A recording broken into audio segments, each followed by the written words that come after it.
नमस्कार साथियों, कैसे हैं आप लोग। एसएससी जीडी के टॉप 20 क्वेश्चंस की सीरीज में अपने यूट्यूब चैनल सलेक्शन गुरु जी ऑनलाइन पे आपका एक बार फिर से मैं स्वागत करता हूं।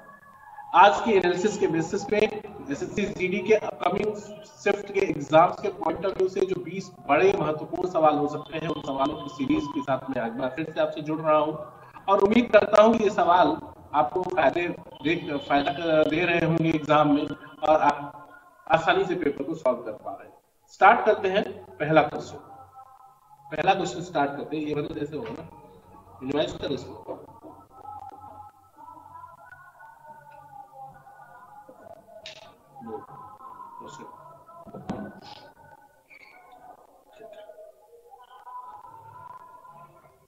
तो आज के पहले क्वेश्चन के साथ हम जुड़ रहे हैं आपसे कि एक नौका धारा की दिशा में 36 किमी की दूरी 3 घंटे में तय करती है। एक नौका धारा की दिशा में 36 किमी की दूरी 3 घंटे में तय करती है, तो धारा की विपरीत दिशा में 18 किमी की दूरी 3 घंटे में तय करती है, तो धारा की गति क्या है। तो सिंपल सा सवाल है कि अगर हम आपको बोल दें कि धारा की दिशा में चाल क्या हो जाएगी, तो नाव 36 किमी नाव x प्लस वाई, धारा के साथ चलने का मतलब क्या है कि x प्लस वाई, x नाव की चाल है और y धारा की चाल है, y धारा की चाल है। और चाल बराबर क्या होता है, दूरी बटा समय, यानी 36/3, यानी नाव की धारा के साथ क्या चाल है, 12 किमी प्रति घंटा। और क्या रहा है कि विपरीत यानी x माइनस वाई, ये क्या कह रहा है कि 18 किमी की दूरी 3 घंटे में, यानी 18/3, यानी 6 किमी प्रति घंटा धारा के विरुद्ध चाल है। नाव की चाल पूछ रहा है, धारा की चाल पूछ रहा है, तो क्या करते हैं, दोनों को घटा के 2 से भाग दे देंगे, तो 6/2 बराबर 3 किमी प्रति घंटा। ये किसकी चाल है, धारा की चाल है। अगर नाव की चाल पूछता आपसे, तो नाव की चाल के लिए क्या कर देते हैं, दोनों को जोड़ देते हैं, 12 6 18/2, यानी शांत जल में नाव की चाल कितनी हो जाएगी, 9 किमी प्रति घंटा। क्लियर है, ये नाव की चाल है। यानी ये क्वेश्चन धारा, इसमें धारा पूछा, आपके सवाल में नाव भी पूछ सकता है। तो जब धारा निकालना हो तो धारा के साथ जो चाल है और जो धारा के विपरीत चाल है, उन चालों के अंतर का बटा 2 धारा की चाल हो जाती है, और दोनों चालों के योग का बटा 2 नाव की चाल हो जाती है। कॉन्सेप्ट क्लियर है। अगला क्वेश्चन ध्यान दीजिए, कह रहा है कि ए और बी चार संबंधी साथ है और इनका तृतीय अनुपात 343 है, तो ए माइनस बी का मान क्या होगा। ठीक है, कह रहा है यदि ए 4 संबंधी साथ है तथा इसका तृतीय अनुपाती 343 है, तो बी माइनस ए का मान क्या होगा। देख लेते हैं, आसान से सवाल। आपको तृतीय अनुपाती क्या है, तृतीय अनुपाती होता है आपका b² a। तो आप समझ लीजिए कि अगर ये a संबंधे b आपको दे रहा है 4 संबंधे 7, ठीक है, तो तृतीय इसका मतलब ये है कि अगर हम इसको 4x मान लें तो इसको कितना मान सकते हैं, 7x। और तृतीय अनुपाती का मतलब होता है b² a।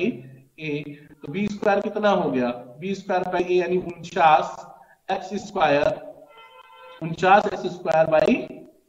आपका 4a, 49x²/4x, राइट। या यूं कह सकते हैं आप कि उसके बाद कह रहा है इसका वैल्यू कितना है, इसका वैल्यू है आपको 343, ठीक है। ये 7 का क्यूब है, 7 बार ये कट जाएगा, ये 7 बार कट गया, x से ये x कट गया और एक x बार, तो x बराबर क्या हो गया, 28, x 28 आ गया। और b माइनस ए पूछ रहा है, तो b माइनस ए का मतलब हो गया 7x माइनस b है ना, हाँ 7x माइनस 4x, यानी 3x, और x इज इक्वल टू 3 है, तो कितना हो गया, 28 × 3 बराबर 84। कोई दिक्कत नहीं, आराम से कर लेंगे क्वेश्चन, बस टाइम मैनेज करने की बात है। मैं आपको इतना समझाने के लिए डिटेल से क्वेश्चन करना पड़ रहा है, अदरवाइज इन सब क्वेश्चंस को सॉल्व करने में आपको 20 सेकंड से ज्यादा का टाइम नहीं लगना चाहिए। अगला सवाल है, देखिए ये सवाल है, मेंस्ट्रुएशन से जो सवाल आ रहे हैं उसके बेसिस पे ये ट्रेंड्स बन रहे हैं कि किसी बेलन की त्रिज्या 7 सेमी तथा संपूर्ण पृष्ठीय क्षेत्रफल, किसी बेलन की त्रिज्या 7 सेमी और संपूर्ण पृष्ठीय क्षेत्रफल 1144 वर्ग सेमी है, तो बेलन की ऊंचाई क्या है। आसान सा सवाल है, फार्मूला बेस्ड क्वेश्चन। मैं शुरू से कह रहा हूं कि मेंस्ट्रुएशन के चैप्टर से सिर्फ फार्मूला बेस्ड क्वेश्चन तैयार करके जाइए, कहीं कोई दिक्कत नहीं आने वाली है। देख लेते हैं, कह रहा है त्रिज्या संपूर्ण पृष्ठ होता क्या है बेलन का, पाई आर एच, संपूर्ण पृष्ठ होता है 2 pi r h plus r. Clear है? 2 pi r h plus r, और इसकी वैल्यू दिया है 1144, तो ये हो गया 2 गुणित 22/7, और आर की वैल्यू भी पता है आपको 7, और ब्रैकेट में दे रहा है एच प्लस 7 बराबर 1144। काट लीजिए, 11 दूना 22, 11 1 का 11, 11 चौक 44, ये 4 से इसको काट देंगे आप तो 104 कितनी बार कटेगा? 26 बार, और 7 से 7 कट जाएगा। h plus 7 is equal to 26 हो गया, तो h इज इक्वल टू कितना हो जाएगा? h इज इक्वल टू 26 हो गया ये, h is equal to 19 centimetre. आपका डी ऑप्शन सही हो गया। कोई दिक्कत नहीं यहाँ तक? यहाँ तक कोई दिक्कत नहीं ना? मेंसुरेशन के ऐसे ही फार्मूला बेस्ड क्वेश्चन आपको करने की जरूरत है। अगला सवाल ध्यान दीजिएगा। आप देखिए ये फ्रैक्शन का एलसीएम एचसीएफ आ गया। अभी तक क्या हो रहा था? सिंपल एलसीएम एचसीएफ आ रहे थे, आज आपको पहली बार फ्रैक्शन का एलसीएम एचसीएफ देखने को मिल रहा है। तो फ्रैक्शन का एलसीएम एचसीएफ पता ही आपको फार्मूला, जैसे क्या कह रहा है, आसान है, कुछ नहीं है। 2/3, 4/5, 6/15, इसका आपको एलसीएम चाहिए, इसका एलसीएम चाहिए। तो क्या होता है फ्रैक्शन का एलसीएम? क्या होता है? जो निकालना हो, चाहे एलसीएम निकालना हो चाहे एचसीएफ निकालना हो, वो किसका निकाल लेते हैं? न्यूमरेटर का। तो 2, 4 और 6 का क्या लेंगे आप? एलसीएम लेंगे, और अपान 5 है, सॉरी 2/5 है, सॉरी ये 2/5 है, तो ये कितना हो जाएगा? 5, 5 और 15 का एचसीएफ, यही होगा इसका एलसीएम। तो 246 का एलसीएम कितना हो गया? 246 का एलसीएम हो गया 12, ठीक है, 12/5, 12/5। क्या आपका पहला ऑप्शन सही हो गया, राइट ना? ये आपका पहला ऑप्शन करेक्ट हो गया। नेक्स्ट क्वेश्चन ध्यान दीजिएगा। एक बेईमान दुकानदार 250 ग्राम के स्थान पर 200 ग्राम वस्तु तौलता है, तो दुकानदार का लाभ क्या है? आसान सवाल है भाई, आपको देना चाहिए था उसको 250 ग्राम, उसने दिया 200 ग्राम, तो कितना कम दिया? 50 ग्राम कम दे दिया, यही 50 ग्राम उसका लाभ है। और कितना दे के लाभ कमा रहा है? 50 ग्राम कम दे रहा है, दे कितना रहा है? 200 ग्राम। 50 ग्राम बटा 200 ग्राम गुणित 100, 50 चौका 100, 4 से 100 घटेगा 25 बार, 25% का प्रॉफिट वो अर्न कर रहा है। ये बात समझ पा रहे हो आप? देखो, अगर नहीं समझ रहे हो तो देख लो, 250 ग्राम देना चाहिए था ग्रुप, दे कितना रहा है? 50 ग्राम कम दे रहा है, यही प्रॉफिट है उसका। और ये पा कितना रहे हो आप? 200 ग्राम, यानी पेमेंट तो 250 ग्राम का कर रहे हो, पा कितना रहे हो? 200 ग्राम, यानी 50 ग्राम उसका प्रॉफिट है, यानी सीपी 200 हो गया, और एसपी कितना हो गया? 250। तो 50 बटा, उसका प्रॉफिट क्या हो गया? एसपी माइनस सीपी, 50 बटा 200 गुणित 100, ये कितना हो गया? 25%। बात क्लियर है ना? समझ लोगे? कोई दिक्कत? ये सवाल बन सकता है एग्जाम में। अगला सवाल ध्यान दीजिएगा। अगला सवाल है कि एक 9 वर्ष सेल में एक दुकानदार 5 वस्तु पर 3 वस्तु फ्री देता है। समझ लीजिए, एक दुकानदार 5 वस्तु पर 3 वस्तु फ्री देता है, तो छूट प्रतिशत, अधिकांश लोग क्या कर देंगे? इस सवाल को 3/5 गुणित 100 कर लेंगे। ऐसा नहीं करना है, ऐसा नहीं करना। क्या करना है? आपको दे रहा है 5 वस्तु, 5 वस्तु दिया, और उसके बाद कहा ए भैया 3 ठो और ले लो, तो 3 ठो और दे दिया, तो कुल कितना वस्तु पा गए आप? 8 वस्तु पा गए। दुकानदार ने तो अपने पास से 8 वस्तु दिया ना आपको, आपको 8 वस्तु दिया, तो आपका लाभ प्रतिशत क्या हो जाएगा? छूट प्रतिशत या अपना लाभ समझ लिए कि, तो दुकानदार का छूट प्रतिशत कितना हो जाएगा? 3 जो फ्री में दिया वही डिस्काउंट है, 3, टोटल आर्टिकल 8 गुणित 100, तो 3/8 गुणित 100, इसको आप सॉल्व कर लेंगे, ये आपको मिलेगा 37.5%। ये आपका ऑप्शन सी करेक्ट है। कोई दिक्कत नहीं है ना इसमें?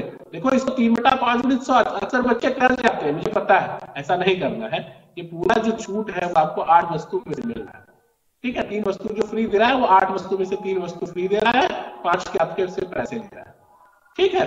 तो अगला सवाल ध्यान दीजिएगा।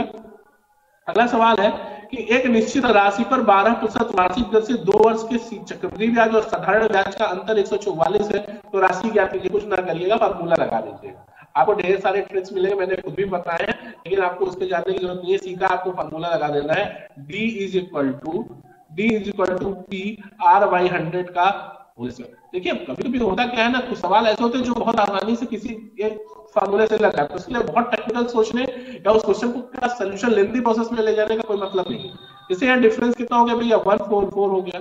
पी आपको निकालना है, आर आपको पता है 12, तो यहाँ 12/100 गुणित 12/100, कोई दिक्कत है? अब सिंपल हो गया, 12/144 से खत्म, 144 पी बराबर 10,000, 1 क्या 4 0, सिंपल खत्म, बी ऑप्शन करेक्ट है। और कोई दिक्कत यहां तक है नहीं, आगे चले, ठीक है, कोई दिक्कत नहीं ना। नेक्स्ट क्वेश्चन ध्यान दीजिएगा, देखिए इस तरह का क्वेश्चन अब देखने को मिल रहा है और आसान सवाल है। इस तरह के क्वेश्चन को हम पीछे से सॉल्व करना शुरू करते हैं। इसका जो लास्ट डिजिट है, लास्ट रूट कितना है, कुछ नहीं, पेपर नहीं उठाना है, बस आपको मेंटली करते जाना है। ये 64 फुट में है तो ये कितना हो गया 8, और 8 73 में जुड़ के कितना हो गया 81, 81 से कितना हो गया 9, और 27 को 36, 36 का रूट 6, और 6 का 3 में जोड़ दिए तो रूट 9, और रूट 9 की value 3। Question done, question done, right ना। अगर आप परिचित नहीं है इन सवालों को लगा के नहीं जाएंगे तो निश्चित रूप से आप परेशान हो जाएंगे जिसको क्या करना है, ठीक है। तो कर लेंगे, आप क्या करना है फिर से समझ लीजिए, पीछे से सॉल्व करते हैं। 64 का रूट वैल्यू निकालेंगे 8, अभी ये 8 73 में जोड़ के 81, ये रूट के अंदर है 81 का 9, 9 27 से जुड़ेगा 36, रूट के अंदर 36 6, और फिर 6 को 3 में जोड़ेंगे 9, और 9 का रूट ले लेंगे 3, खत्म सवाल। अगला सवाल ध्यान दीजिएगा, कह रहा है कि ए की कार्यक्षमता बी की कार्यक्षमता से 3 गुनी है। क्षमता का सवाल है, क्षमता का सवाल है कि ए की कार्यक्षमता बी की कार्यक्षमता से 3 गुनी है, इसलिए ए किसी काम को पूरा करने में 20 से 60 दिन काम लेता है। देखिए क्षमता का दिन से उल्टा अनुपात होता है, जिसकी क्षमता अधिक होगी वो दिन कम लेगा, जिसकी क्षमता कम होगी वो दिन ज्यादा लेगा। इनवर्स रेशियो होता है किसमें, कैपेसिटी और डेज में, ठीक है। दोनों साथ मिलकर उस काम को कितने दिन में पूरा करते हैं, तो इसके लिए जरूरी ये है कि हम ये निकाल लेंगे सेपरेटली दोनों अलग अलग उस काम को कितने दिन में करते हैं। देखते हैं सवाल कैसे कर पाएंगे।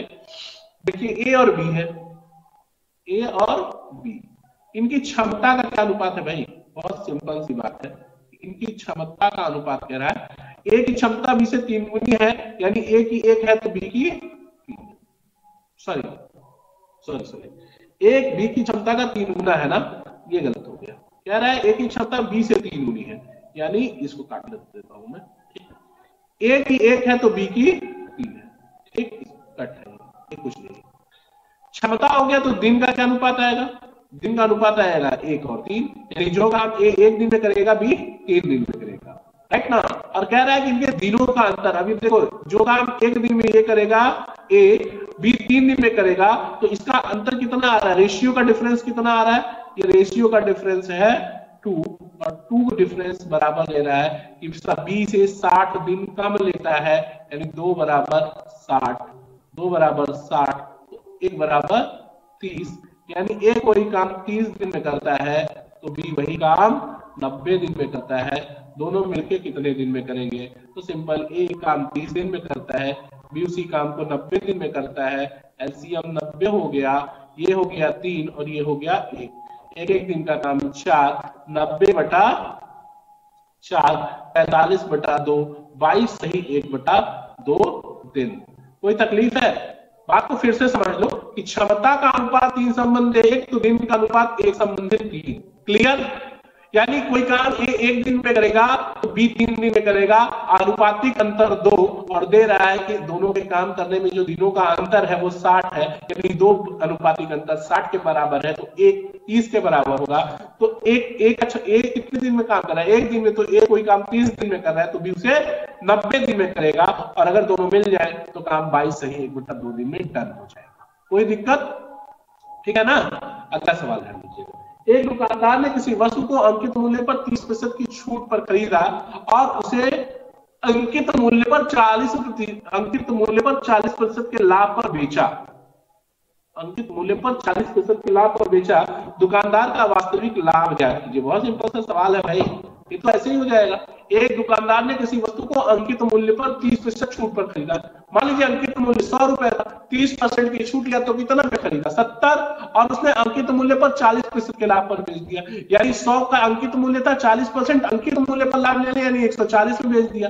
सामान 70 का खरीदा, बेचा 140 में, 2 गुना हो गया। कितना लाभ हो, दोगुने का मतलब कितना परसेंट प्रॉफिट, 100%, 100% का लाभ पा गया। ठीक है, समझ लेते हैं, पेन पेपर से भी समझा देते हैं आपको कि आप कैसे कर पाएंगे। बेसिकली, लेकिन क्वेश्चन है बिना पेन पेपर का। मान लो ये अंकित मूल्य है आपका, इसको बीच में कर लेते हैं, मार्क प्राइस 100, कह रहा है कि 30% की छूट पे खरीदा है, 30% डिस्काउंट लिया है, माइनस होगा तो कितने का सीपी आया 70, और कह रहा है कि उसने मार्क प्राइस के 30% प्रॉफिट पर बेचा, सॉरी 40% प्रॉफिट पर बेचा, 40% का प्रॉफिट मतलब 140 में बेचा, तो एसपी 140, 70 का सामान 140 में बेचा, 2 गुना हुआ तो कितना प्रॉफिट हुआ, 100% प्रॉफिट हुआ। ऑप्शन डी करेक्ट हो गया। कोई दिक्कत नहीं है यहाँ तक। अगला सवाल ध्यान देंगे, कह रहा है कि वह कौन सी राशि है जिसके 8 गुना तथा 7वें भाग का योगफल 741 है। वह कौन सी राशि है जिसके, ध्यान दीजिएगा,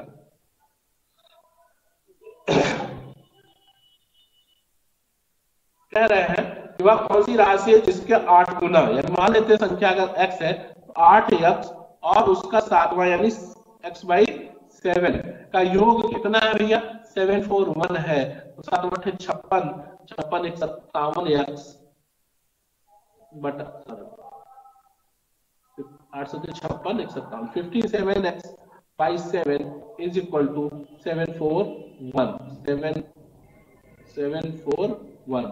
तो कह रहा है x क्या होगा, x हो जाएगा 741 इंटू 7/57। अब आपको देखना पड़ेगा कि क्या आंसर आएगा इसका। इसका आंसर ऐसे ही चेक कर लीजिए, गुणा करोगे तो इसके इकाई अंक पे 7 आएगा, और इसमें से ऑप्शन में ऐसा कौन सा है जिससे गुणा करो तो इकाई अंक में, जैसे 57 से भाग देना है इसमें, तो जैसे ये गुणा करोगे तो कुछ मिलेगा ना, तो इकाई अंक पे तो 7 ही मिलेगा, और बटे 57 है, इस ऑप्शन में से ऐसा कौन है जिसके इकाई अंक में 7 का गुणा करें तो 7 मिले, 2 7 14, 7 5 35, 7 1 7 91, ऑप्शन करेक्ट है। सॉल्व भी नहीं करना है, इसको सॉल्व करोगे तो ये 91 आएगा।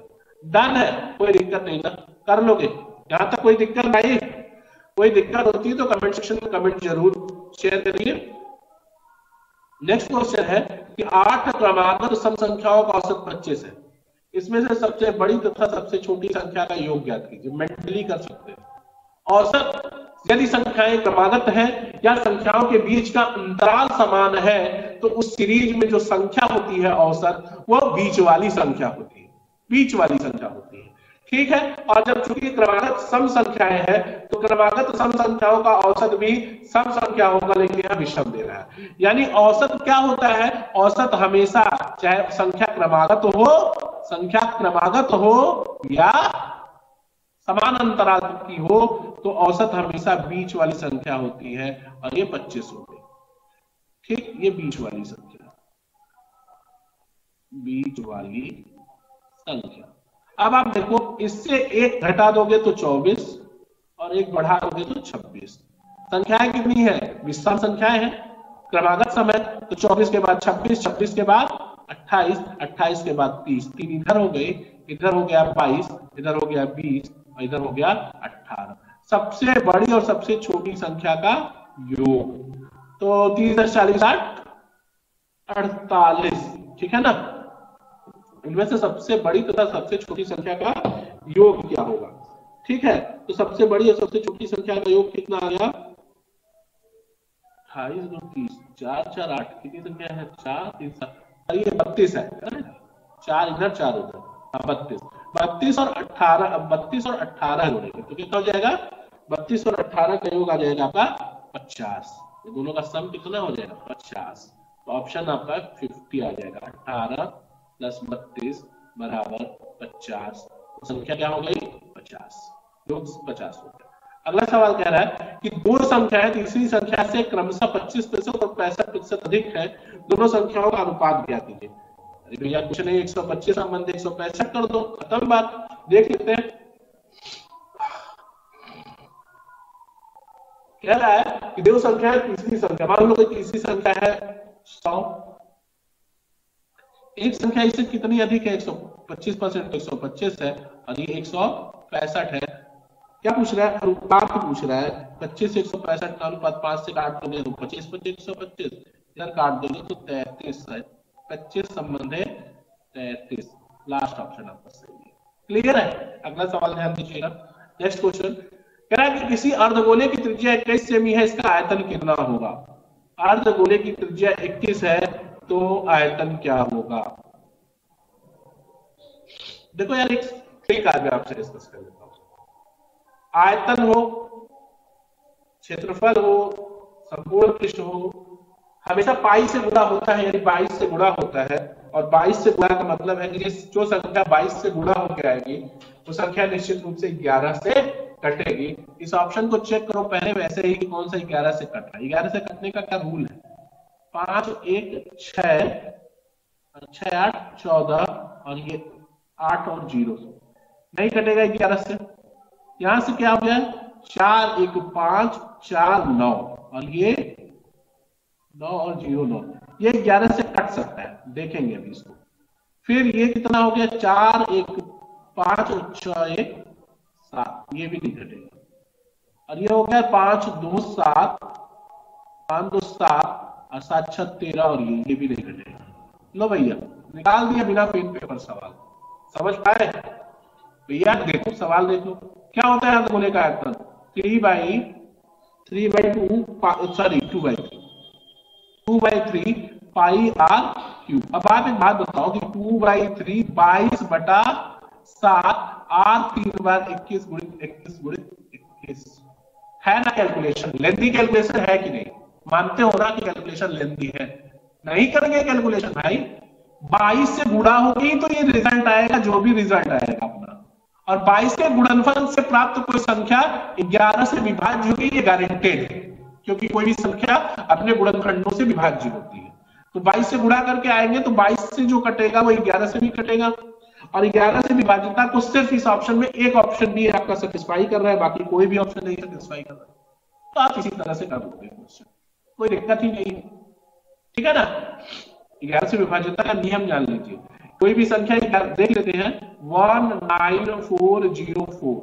नियम क्या है? किसी भी संख्या के सम स्थान के अंकों और विषम स्थान के अंकों के योग का अंतर 0 या 11 से विभाज्य कोई संख्या है तो वह संख्या 11 से कटेगी। देखो यहाँ एक उठाया विषम स्थान पर, फिर 4 विषम स्थान पर, फिर 4 विषम स्थान पर, तो 4 1 5 4 9 विषम स्थान के अंकों का ही।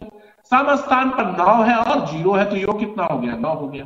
अब सम स्थान, ये विषम है, विषम स्थान है, विषम स्थान, और ये क्या है? सम स्थान है। अंतर 0 यानी ये 11 से कटेगा। एकमात्र ऑप्शन 11 से कटने वाला यही है, तो इसी से आप ऑप्शन कर दें। इतना बड़ा कैलकुलेशन आपको करने की जरूरत एग्जाम में नहीं है। अगला सवाल ध्यान दीजिएगा कि एक्स तथा वाई ने एक व्यापार 50,000 और 40,000 रुपए की पूंजी से निवेश किया। ज्ञात करें कि वर्ष के अंत में उन्हें किस अनुपात में लाभ होगा। ना किसी ने पूंजी बीच में निकाली, ना डाली, ना कोई डिस्टर्बेंस, साल भर तक स्मूथली बिजनेस रन किया, तो इनका अनुपात क्या होगा? लाभांश का अनुपात निवेश के अनुपात के बराबर होता है। और निवेश का अनुपात आपको दिख रहा है 50,000 और 40,000 है। 50,000 और 40,000 है।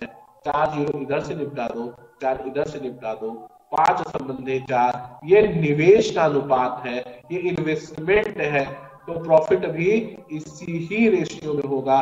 तो प्रॉफिट का रेशियो भी 5:4 होगा। ऑप्शन 5 4 टिक करो, आगे बढ़ो, कोई दिक्कत नहीं है।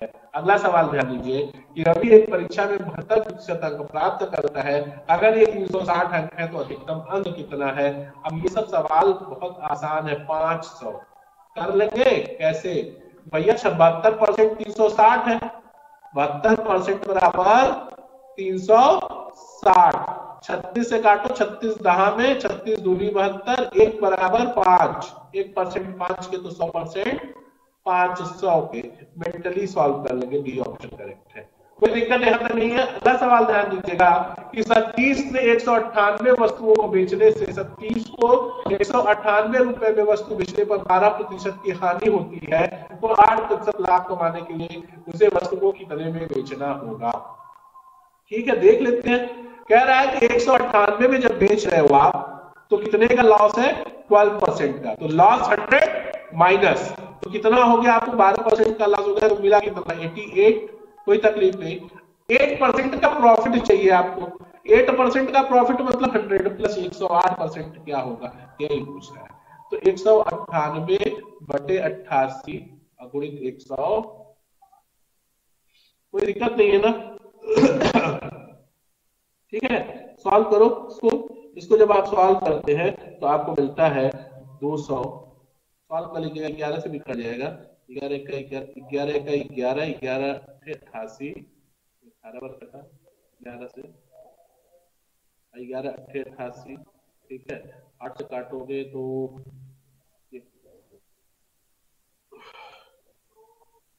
8% लाभ कमाने के लिए कितने कीमत को बढ़ाना चाहिए, कीमत को कितना बढ़ाना चाहिए, अच्छा 198 से कितना अधिक कर दे, ये बात पूछते हैं। तो आपको यहाँ से मिल जाएगा 243, ये सॉल्व कर लोगे तो 243 रुपए में बेचना पड़ेगा। अब पहले कितने में बेच रहे थे, 198 में, यानी कीमत कितनी बढ़ानी पड़ेगी, 45 रुपए, पहला ऑप्शन से, ठीक है, कर लेंगे, ठीक है, देख लीजिए, काट लीजिएगा, 9 बार कटेगा, 4 बार कटेगा, और 4 से ये कितनी बार कटेगा, 27 बार, 27 943, और ये 198 पहले का प्राइस है, डिफरेंस निकाल लेंगे तो 45, कोई तकलीफ नहीं। आगे सवाल देखिए, साधारण ब्याज की किस दर से कोई धनराशि 16 वर्षों में स्वयं की 5 गुनी हो जाएगी, 16 वर्ष में 5 गुनी, 16 वर्ष मतलब 40, 5 गुनी ना, 5 गुनी होनी है, ठीक है, 25%, करेक्ट, बिना पेन पेपर हो जाएगा। देख लो क्या रहा है कि अगर मान लो आपने किसी से 100 रुपए उधार लिए, 16 साल में इसको कितना होना है, 5 गुना यानी 500, इस 500 में आपको 100 रुपए आपका मूलधन है भैया, मूलधन है, प्रिंसिपल है, 400 आपका सिंपल इंटरेस्ट है। 16 साल में आपको कितना इंटरेस्ट मिला, 400, तो एक साल में 100 रुपए पे क्या इंटरेस्ट मिलेगा, 25, 400 बटा 16, 4 से काट दो, 4 चौके 16, 400, ये काट दोगे 4 से तो 25, या रेट होता क्या, रेट यही तो होता है, 100 रुपए पर एक साल में जो प्राप्त हो वही रेट है, तो यही आपका रेट आ जाएगा, और इस तरह से 25% इसका दर हो जाएगा। अगला सवाल ध्यान दीजिएगा कि 108 और 98 का महत्तम समापवर्त कितना है, अरे तो ऑप्शन से लिख लो यार, सबसे बड़ी संख्या ऑप्शन में 20 है, 20 से दोनों को कटना नहीं है, इसके बाद 16 से भी नहीं कटना है, 9 से भी, 18 से कट जाएंगे, 18 25 90, 18 छक्का, और ये 18 दहाम 180, और फिर 18 ही दहाम 198, यही से लग जाएगा, ठीक है। तो कितना आंसर है, दिख रहा है ना, बड़ी से बड़ी संख्या जिससे दोनों संख्याएं कट जाए, ये हो गया 18। बहुत दिमाग लगाना है, अगर नहीं हम प्रोसेस से सॉल्व करेंगे तो 118 198 का, मैंने बताया ना एचसीएफ का होता है अंतर कितना हो गया, 90, 90 से इसको कटना है, फैक्टर निकाल लो, 18 25 90, 5 से कोई नहीं कटेगा, 18 इसका मौसम हो जाएगा, क्लियर है। अगला सवाल है, किसी वस्तु पर 20% लाभ और 15% की हानि पर बेचने पर प्राप्त राशियों का अंतर 5950 है, ग्राफ में लेके आओगे। किसी वस्तु को 20% के लाभ पर बेच रहे हो, 120% पा रहे हो, और 15% की हानि पर बेच रहे हो यानी 85% पा रहे हो, दोनों का अंतर भिड़ा देते हो ना, 20% और 15% के अंतर 5% बराबर 5950 कर दोगे, ऐसा मत करना भाई, गलत हो जाएगा, थोड़ा सा आराम से, बहुत तेजी में नहीं। क्या करते हैं, एकदम उठाते हैं, किसी वस्तु का 20% लाभ और 15% हानि, हाँ अंतर 5%, 5% बराबर 5950, ऐसा नहीं होता है। कोई वस्तु है, अगर उसकी सीपी 100 है, सीपी 100 है, और आपको प्रॉफिट चाहिए कितना, प्रॉफिट आपको चाहिए 20%, तो कितने में बेचना पड़ेगा, 120% में, और अगर और इस पर लॉस हो रहा है कितना, 15% का लॉस है, 15% का, तो कितने में बिकेगा, 85, डिफरेंस 35, और यही 35 है बराबर 5950 के, तो 100 क्या पूछा, क्रय मूल्य होगा, तो क्रय मूल्य 100% क्या होगा, तो 35% बराबर इतना है, तो 100% बराबर 5950 बाई 35 इंटू 100, ठीक है, सात से काटो, 57 56, 7 पचे 35, देखो 7 पचे 35, 7 वट्ठे 56, 3 59, 7 पचे 35 0, फिर काट दोगे 17 पचे 85, 17 बार 170, 17,000 आ जाएगा, सीपी कितना आ जाएगा, 17,000, ठीक है, कोई दिक्कत नहीं है ना, कर लोगे भाई, सीपी 17,000, ठीक है। इसके साथ ही आज का ये एसएससी जीडी के टॉप 20 क्वेश्चंस की सीरीज में ये आज के 20 क्वेश्चन समाप्त होते हैं। और आप लोग इन सारे क्वेश्चंस का रिवीजन करके एग्जाम में जाइए और प्रॉपर तरीके से एग्जाम लिखिए। हमारी शुभकामनाएं आपके साथ है। और नेक्स्ट 20 क्वेश्चंस के साथ कल हम फिर आपसे मिलेंगे। तब तक के लिए धन्यवाद। जय हिंद, जय भारत।